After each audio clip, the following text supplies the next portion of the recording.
Hello everybody, my name is Joshua and I'd like to welcome you back to another episode of Coffee, Cats, and King, where we will discuss books, both new and old. I will share with you pictures of my cats, will make you wish they were your cats, and I will drink enough coffee for me and everybody watching. My mug today is my Punisher mug. It seems only fair considering that it is 4 in the morning. And I'm here filming.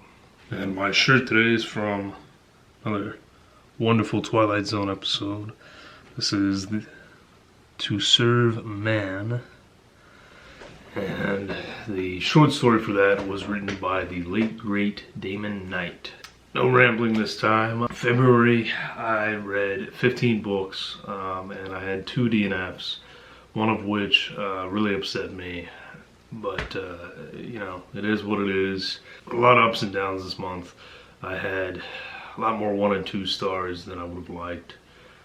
Definitely a step down from January, which I feel like was a great reading month. Now, before we get started with the books, let me go on and share some cat footage with you folks.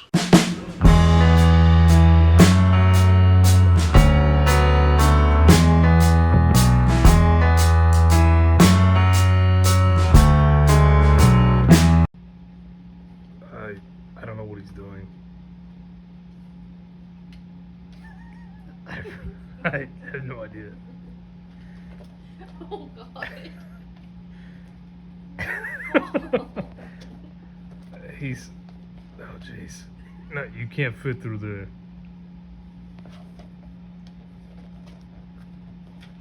He's a freaking madman. Oh jeez. Okay.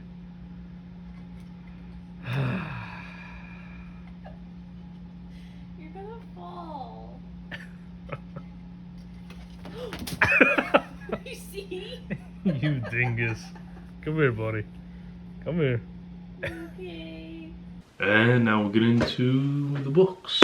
So, the very first book that I read last month was Robert Sheckley with Immortality Incorporated. Or Immortality Inc., however you'd like to say it. So this book had a lot of mixed reviews online, and I actually kind of liked it.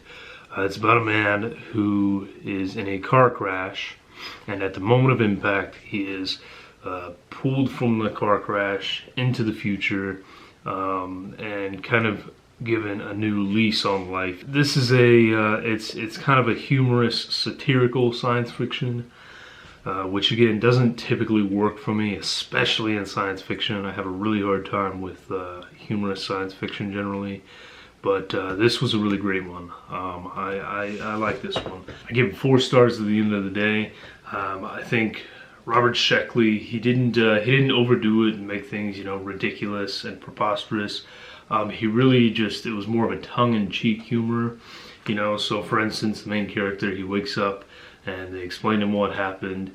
They've given him this bigger, stronger body, and he's complaining about it. He's like, "Well, I liked my, you know, my skinny, lithe body. I was faster, and I didn't have to eat so much to keep up with all those muscles. I'm gonna keep this one on my shelf. Maybe give it another read in a few years or so, see what I think. But for now." Robert Sheckley did not let me down with that one. Now, this is another author that thankfully did not let me down. I seem to have a really hard time finding a series or even a trilogy for that matter where everything goes right and I enjoy it all the way through. You know, I read that Mercedes Lackey Last Herald Mage, and first couple books were great. Last one just really upset me. There's another series that I've been through recently, another trilogy that really didn't work out for me, but I'm going to be talking about that. This one, however, did. Michelle Baker, this is Impostor Syndrome, and this is book 3. of the, sorry guys, I don't know what's going on with the lighting camera issue and that. I'm having issues lately, but anyway, this is book 3 of the Borderline trilogy, and finally I found an entire trilogy that has worked out that I've actually really liked. You guys have heard me talk about the other 2 books. If you've not, if you're new to the channel, essentially this book is all about a main character who is a double amputee. She also has borderline personality disorder and some other mental health issues that she's battling, depression and such. And she has been brought into the fold, brought into this corporation that basically takes care of, they take care of the interactions between the Fae and humans, because in this fairies are real. So you can think of it as a Men in Black, but with fairies instead of aliens. And this is the end to the trilogy. Very much enjoyed it for the simple fact that she ended it out well, kept true to her characters for the most part, and didn't just give us a humdrum, run-of-the-mill ending.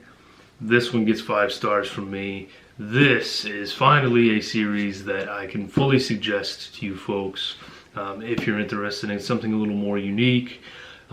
These books are the best that I've read so far in regards to inclusive fiction, where it does not matter who you are, where you are from. There's representation in these books. So excellent fantasy series here. Highly suggested to you guys. First one was 5 stars for me. Second one I think was 4.5, and then this one is 5 stars for a very satisfying conclusion. Now, sadly, this was my first 2-star read, and it led me into some other bad reads. But this is Ren Warham with Coil. I had hopes for this one. It was supposed to be a futuristic crime noir that will shock you. It's supposed to have all kinds of body horror and such. And yeah, I'm not going to talk a lot about it. It was 2 stars for me. It was a big letdown. I just couldn't get into the writing style. It was there was a lot about it that was just very, very abrupt and abrasive, in my opinion. It was kind of boring. So, and the main thing being, I just didn't care about the characters at all, and so it was hard for me to feel anything, you know, when someone died in a gruesome way, and that says a lot. So, give it 2 stars. Yeah, it's gonna be sent off to the magical land of Goodwill or something like that. Now, I cursed myself with this because I've been talking about how great the Creepover series is, and how, you know, oh man, PJ Knight is just awesome. And Alex the Bookubus, in one of my last videos, she mentioned, well, you know, I think PJ Knight is actually a conglomeration of a couple of authors. So, okay, well, that's interesting, you know. So far, the books have been killer, you know. Well,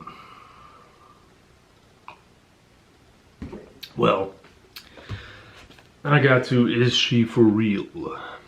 And I think this is definite proof that that the books were written by multiple authors, because this one was nothing like the others. Some of the other Creepover have been some of the best horror in this, you know, sort of middle grade genre that I have read. This was one of the worst. Everything about it was just incredibly amateur. This is the type of horror that I would have written when I was the age of the characters, you know, 10 to 12. I mean, it's that bad. Incredibly repetitive, and honestly, even for the age group that it's meant for, it almost felt like it was making fun of them. because it was so poorly written and so simplistic. And I'm not even going to talk about the actual story because it sucked. This is 1 star for me. Absolute letdown. I really hope whoever wrote that Creepover book does not come back or write anymore. I'm still going to continue with the series because I still have more of them, and I just really hope that we get back to the other authors who are so much better. Alright, we get on to my first DNF of the month. I read the first half of Eric Frank Russell's Dreadful Sanctuary.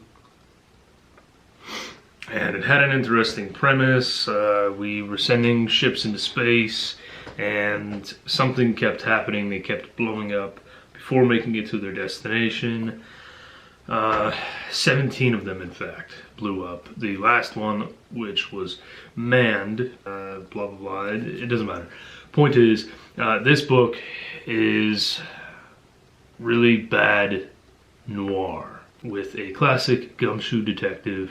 The difference here being that this guy spends half the book talking about how strong and how great he is. I cannot tell you how many times it is mentioned that he is a tough man, and you do not want to mess with this guy because he is 200 pounds of muscle and 6'3", and you know, you better bring some backup because it's going to take 3 or 4 guys to take me down. And it's ridiculous. I couldn't stand it. I think the terrible noir Coil put a bad taste in my mouth. So then I get this. I didn't expect it. I thought I was getting science fiction, and I just couldn't do it. Even though it's that short, I just got off of 2 bad reads, and I just couldn't do it.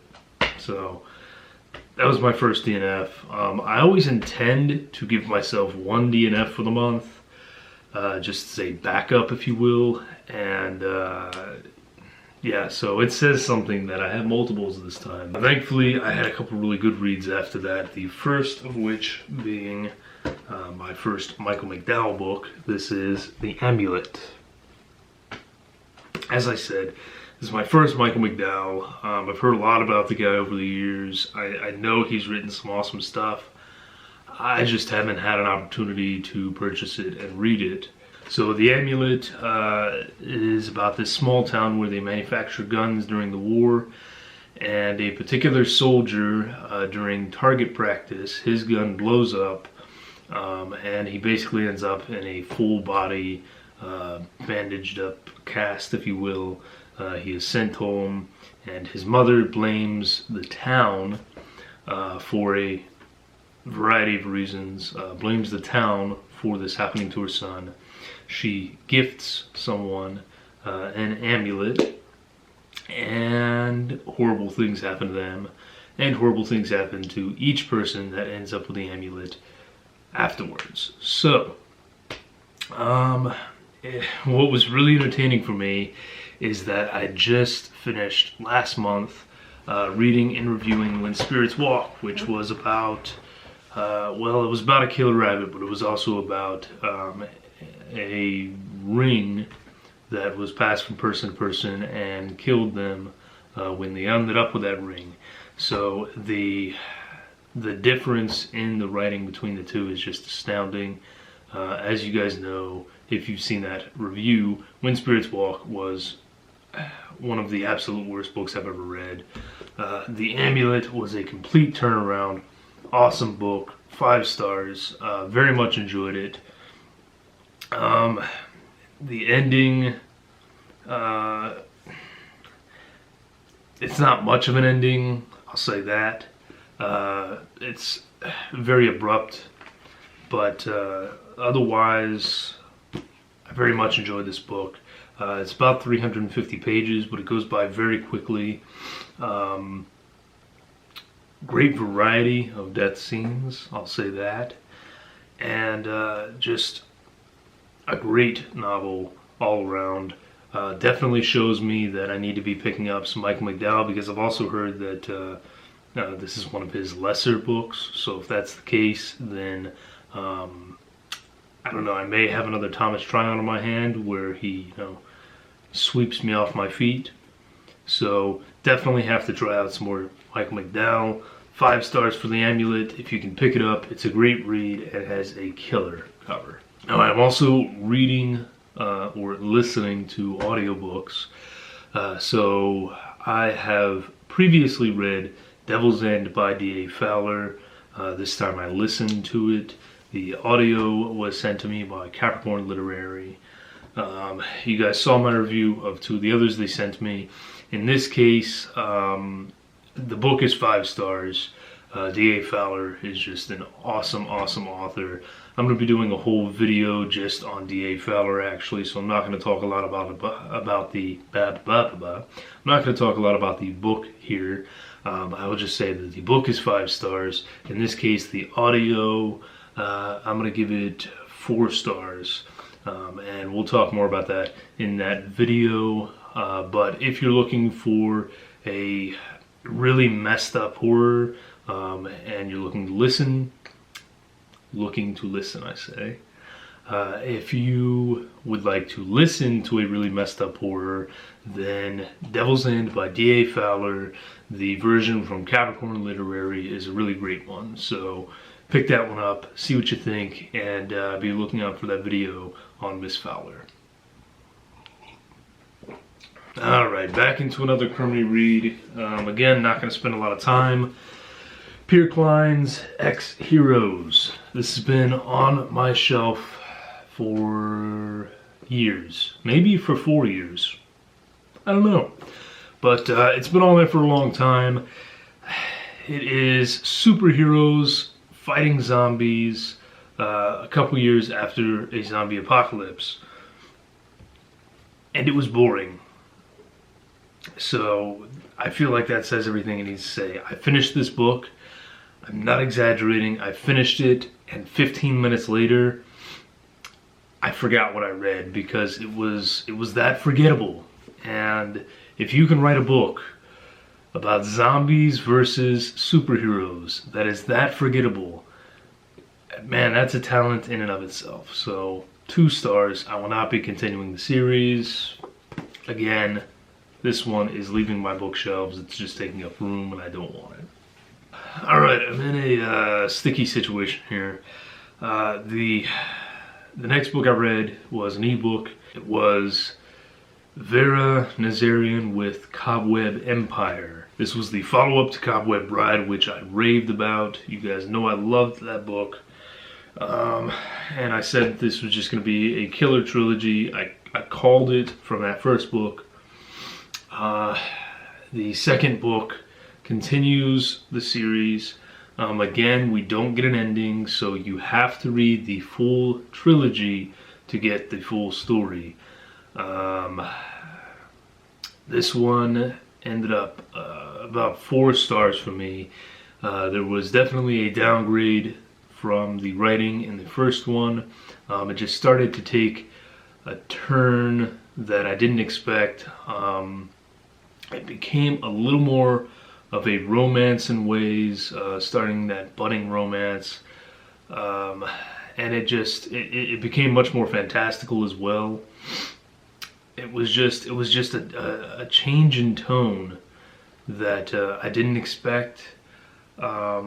Still very lyrically written, very poetic, but not quite as enjoyable as the first one. It's 4 stars, and I might as well go on and say it. I DNF'd the third one.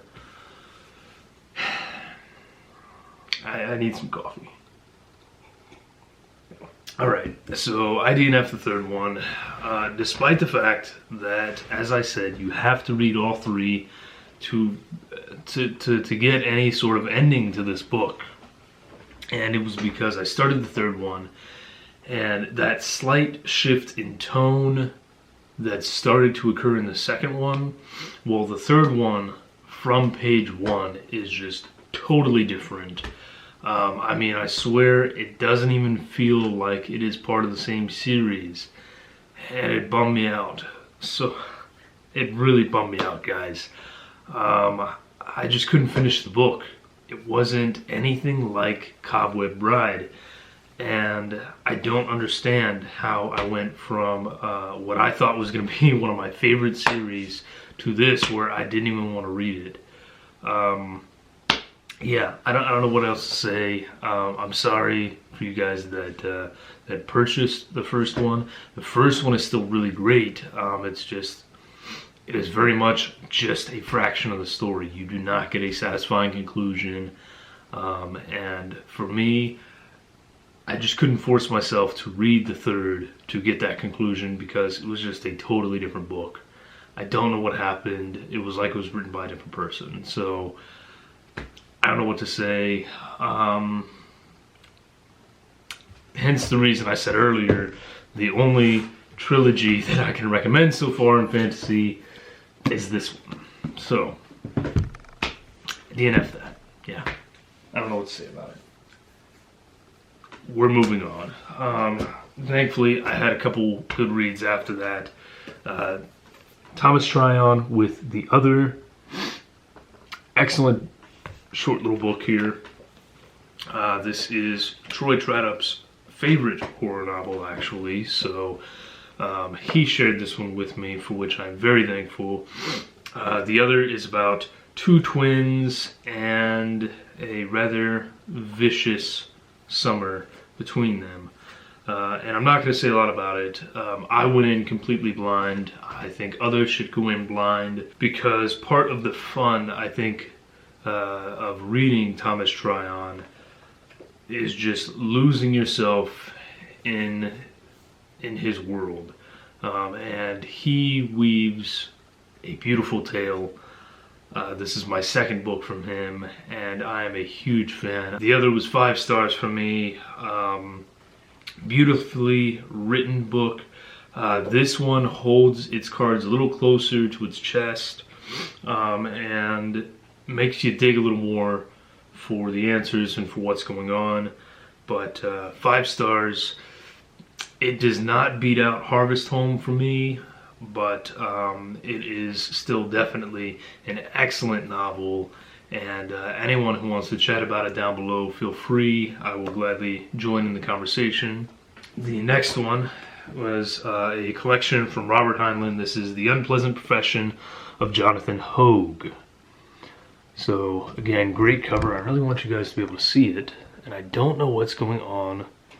I don't want you to see my face up close, because that is something no one wants to see. So there you go. Okay. Yeah. So I thought this was a novel from him, but again, as I said, it's actually a novella followed by a couple short stories.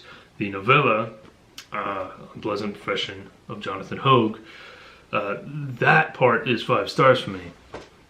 Some of the other stories lose it a little bit. So the collection as a whole gets 4 stars, but if you can read just the title story, that's 5 stars. It keeps you guessing and is just so interesting.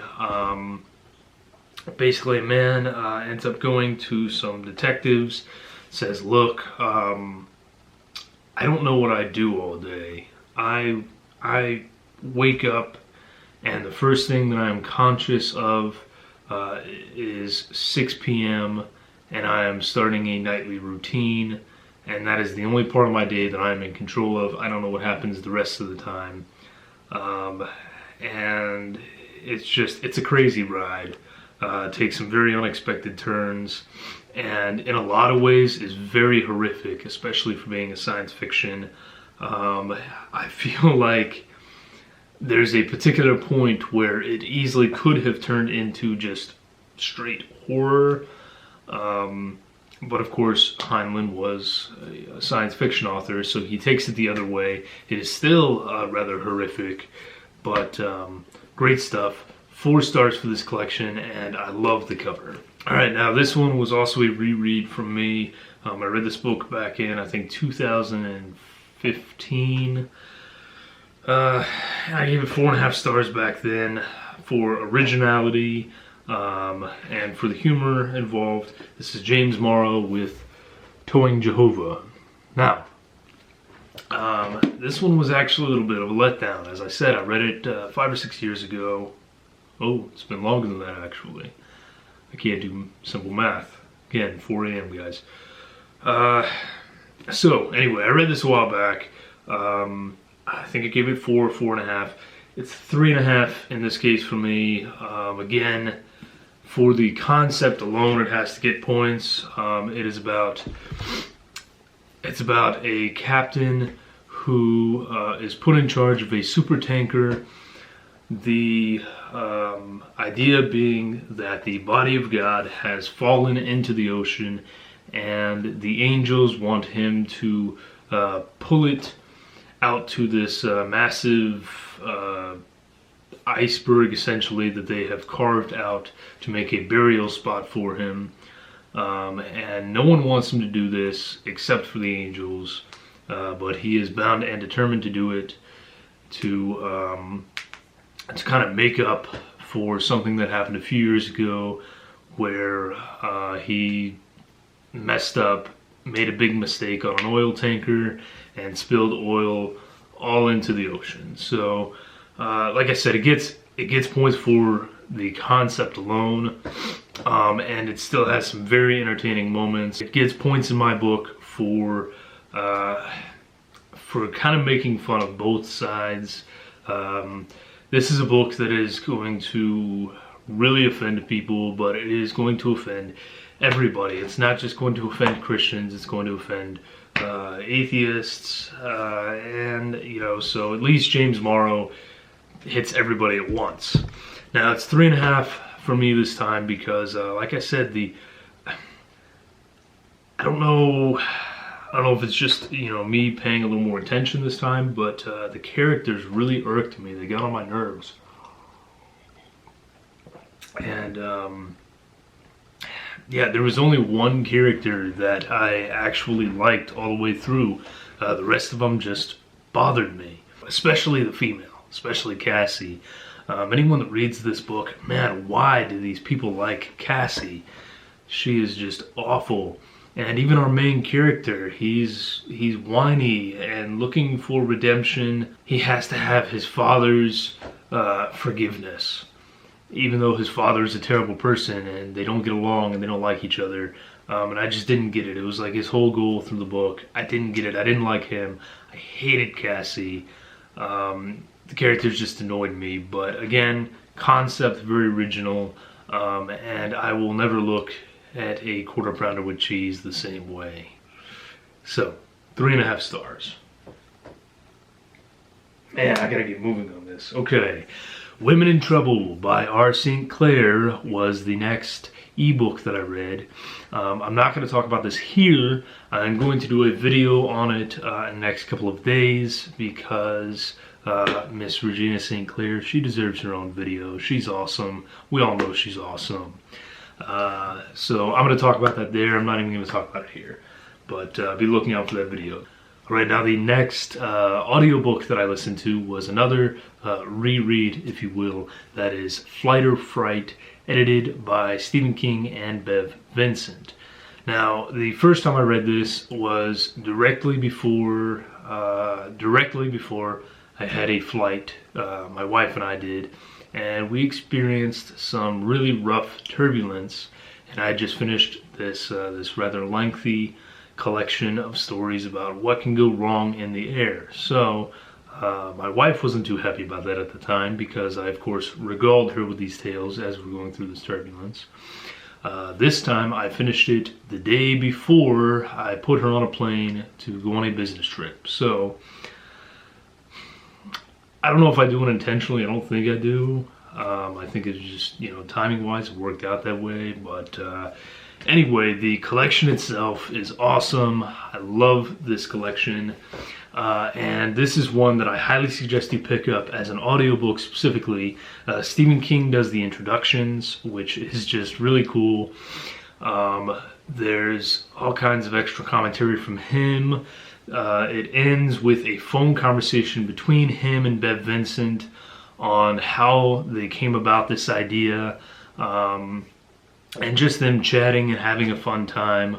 The stories are all really great. It runs from all the way from Ambrose Bierce up to very current with Stephen King, Bev Vincent, and Joe Hill. Of course, the one of the most famous flying stories, Nightmare at 20,000 Feet, from Richard Matheson, is in there, as well as some locked room mysteries involving the plane's restroom, some rather unique concepts on how people survive when unexpected turbulence occurs, and other such interesting, terrifying events. So, if you have a fear of flying, pick up Flight or Fright, and it will not do you any good, but you'll read a really great book. And sadly, that was the last 5-star that I read for the month. This next one is Lee Clark with Carnivore. And I feel that I have to apologize also because I believe when I talked about this book before, I said she, and evidently Lee Clark is a man. So, yeah, sorry about that, Mr. Clark. Carnivore is exactly what it shows here. Some people in Antarctica, supposedly doing research. They're not, they're horrible people. They uncover a fossilized dinosaur egg, or what they think is a fossilized dinosaur egg. It is not. It in fact has been flash frozen and has a living little baby dino inside, which they use radiation to help it hatch a little faster, because that seems like a great idea. And then they try and put it in a cage, which doesn't work out when it quickly grows to be 40 feet long and 16,000 pounds. And now they're stuck in Antarctica in this tiny little research facility with a 16,000 pound T-Rex. So things go about as well as you think they would go.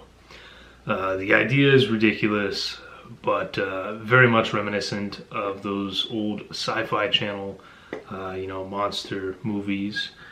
And this was a lot of fun to read. It was not the most well written, and of course it's not. I didn't expect it to be, but I gave it 3.5 stars. If you just want a quick and dirty, T-Rex chowing down on some evil Russians, then this is a book for you. And I guess, considering what's going on now, maybe more people want this book. I don't know, but 3 stars. It was fun. It wasn't great, but I might pick it up again in the future, and it's got a really cool cover, so there you go. And then, I was like, for some reason I decided I wanted to pick up a Goosebumps book, just out of the blue. I read it in one session.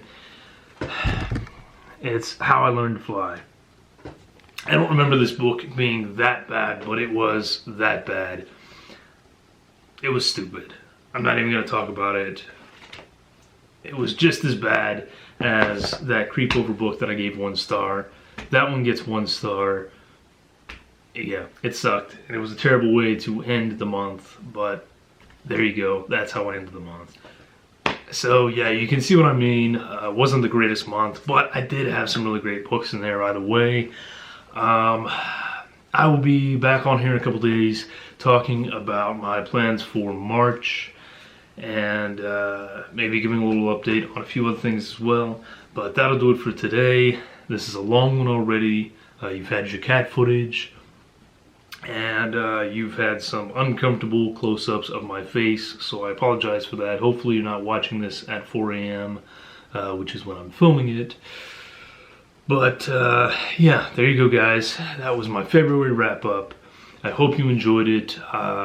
As always, feel free to leave me some suggestions down below on books that you think I should read. If you're interested in any of these books, let me know. I'm always willing to share.